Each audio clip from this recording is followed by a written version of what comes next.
interesting chicken. I'm very excited about this, but for that I have to marinate this tonight. And what I've done is I've taken chicken pieces and I've made incisions. These are with bones, and this is a korma cut. And what I need to do is add some green chili sauce. You see that? And some yogurt and a teaspoon and a half each of ginger and garlic paste tonight. Marinate this so that it's ready to be baked tomorrow. So see you tomorrow once I'm ready to cook this. All of the chicken should be cut like this, and incisions should be made like that. Okay, half a cup of yogurt, 1.5 teaspoon each of ginger garlic, 2 to 3 tablespoons of this green chili sauce. I'm going to put salt and pepper into this and show you. And then I've added the 3 most popular masalas that are used in most Pakistani food. Half a teaspoon each of coriander and cumin powder, 1/4 teaspoon of turmeric powder, and half a teaspoon of Kashmiri lal mirch powder or red chili powder. Mix this well. And the last thing to go into this is lemon juice. I'm going to just make sure there's about 2 to 3 spoons of lemon juice in this. And this is going into the fridge overnight. And just to give you a hint, I'm going to be using a tawa or a heavy handheld grill. I should be smoking this chicken.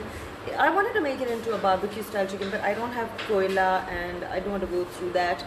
But it's going to be something very interesting. I should temper this too. There'll be a tarka, bagar, tempering. It's going to be lots of fun. It'll be a very interesting recipe. It's going to be juicy and full of masala. I want you to stay tuned for this recipe tomorrow with me on If Night Can Cook. And I'm ready to cook this chicken that has been marinating in the refrigerator for a few hours now. So what I'm going to do is take it out of the fridge and let it come down to room temperature.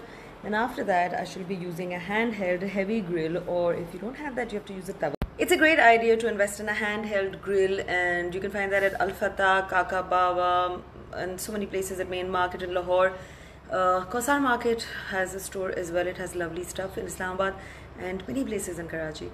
And if you live in America, Dubai, Europe, the cheapest option for you to get is IKEA. That's a great option. But today I'm using my most prized Le Creuset. I love it, and it serves a dual purpose. It's a pot, and the cover can be turned into a grill.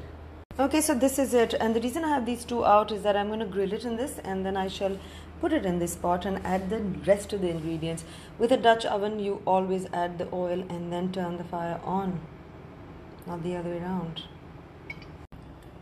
Okay, so I want you to take about 3 to 4 pieces and do that. Please do not overcrowd a grill pan, because what happens is that when you overcrowd it, the temperature comes down.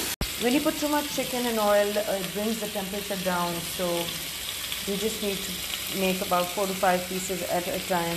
And sometimes you need to cover it too, so I'm just going to go get a cover for this. Okay, I'm flipping it over. I'm going to flip it over one more time later. I'm going to flip this now and cover this so it cooks from the inside. I don't think they should take longer than 3 to 4 minutes, and then I flip it over one last time to make sure that all sides are nicely browned and it looks good aesthetically as well. Okay, time to check this. I think I just need to raise the fire a wee bit, make it a little red, and then put it in this pot. Continue with the rest of the pieces. Won't take too long. There is one step that in my excitement I forgot to show you. While I was cooking this, I was also basting it. So when I make the second round, I'm going to show you how to do that. Okay, so I just wanted to show you this is how I baste it when I flip it over. This is the second batch that I'm doing.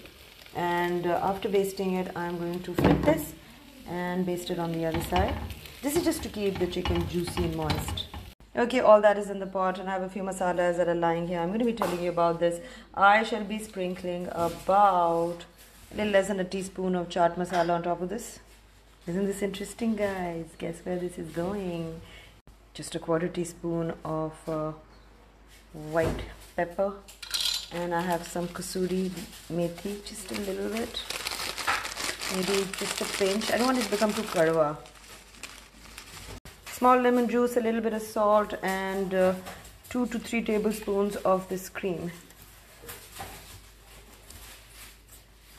Toss this around, and I'm just going to show you. I have a little pot over there. I'm going to turn the fire on, and I'm going to temper this, which is basically a bagar or a tarka. 4 to 5 tablespoons of butter, and you have to melt this. In that, I'm going to add, if you can see, there's about 5 or 6 dried red chili balls, few for cloves and few elaichi. So I just have to cook that.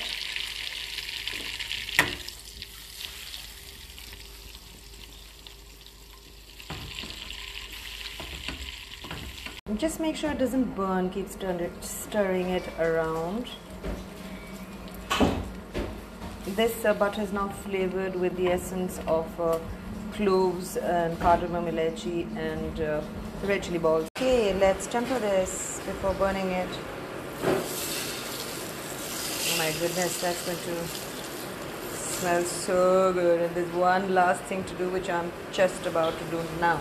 Add half a cup of milk, turn on the fire on low heat, and there you can see I am just about to burn the coal so I can give this a smoky flavor. I just wanted to tell you before I add the coal that you can stop right now and just eat this, because this is tasting very, very good. The butter is giving such a woody, intense, divine, aromatic taste.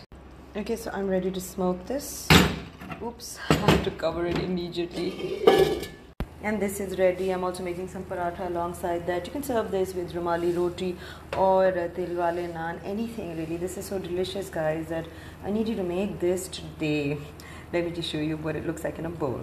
A bit late for lunch, but this is how it is. And we're going to be having real crispy lal paratha with Hyderabadi achar and this white makhani malai chicken boti. It's creamy, it's got butter, it's got all these amazing spices. Right, Ray? You liked what I made? Huh, Ray? Can you smell it? Isn't it yummy, Baba? Oh, well, this is not for Ray, this is for us. And I hope you guys like this recipe and I hope you make it soon. I know this is going to be a hit with you because Pakistanis like me enjoy this food. This seems like it originated from the Mughlais, or that's what my husband seems to think, and I find it best in Lahore. So thanks again for watching me on If Not Cook, and stay tuned for more.